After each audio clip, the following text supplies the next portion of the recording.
Hey, I'm Nick. And I'm Ricky. And welcome to the Demand Gen Daily Podcast.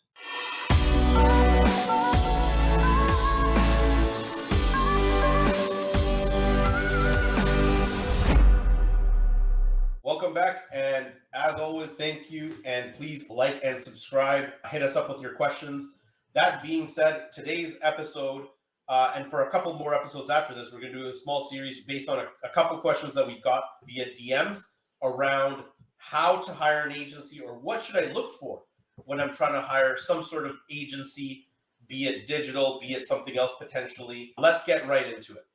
So we're going to kind of cover this in a couple different topics, but the first one is planning for success. And within planning for success, there's a couple different things that you want to be asking, especially if you're switching digital agencies or want to hire a digital agency for the first time.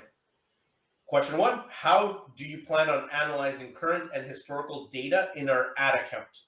Okay, so what are they going to do about it? So the very first thing is that you're trying to understand from this question back from them is, do they have a clear methodology? How do they diagnose constraints based on that historical data? And how are they analyzing the data to find new opportunities in your customer acquisition strategy? Also, you need to understand what their data security is as well as a part of this, right? So what are they doing with the data? Does it go into a master database that they have? Is it separate, and is it just yours? And if you discontinue working with them, do they delete it?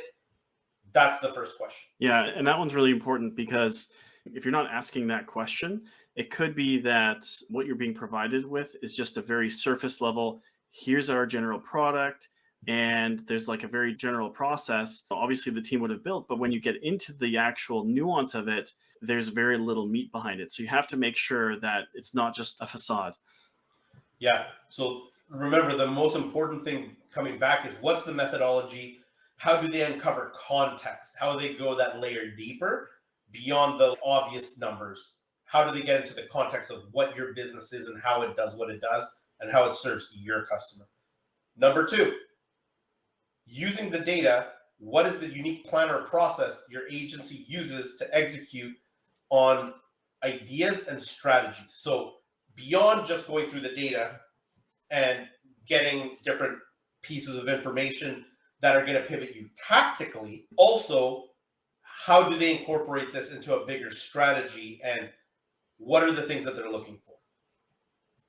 Yeah, so a big part of this is that ideation. Executing ideation is something that is all over the map when it comes to agencies, and how they actually go through and incorporating those ideas into a strategy. You'll find that with a lot of agencies, there's going to be a lot of ideas thrown around, but it's not something tangible that can be incorporated into a strategy that's going to meet your objective, or it's not easy to incorporate those ideas into a campaign. So you have to make sure there's some sort of understanding of, for example, how are we managing the budget? We can't just have all of these ideas and not be able to incorporate them into the existing budget. So it needs to be tangible for you.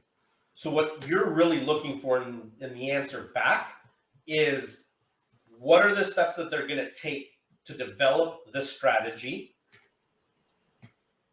and what pivots do they make according to it, in the sense of like taking that data and saying, okay, your current strategy is this, we need to pivot here and here.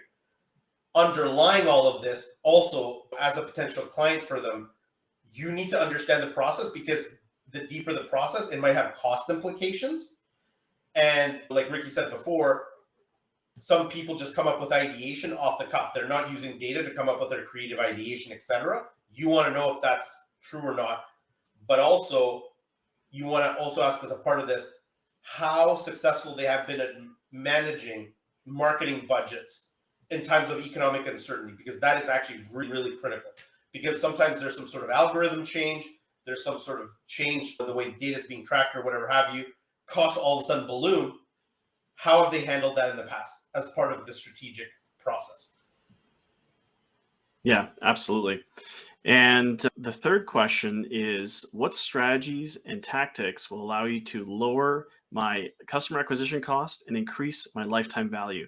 So you guys hear us talk about customer acquisition cost and lifetime value all the time. They're hugely critical.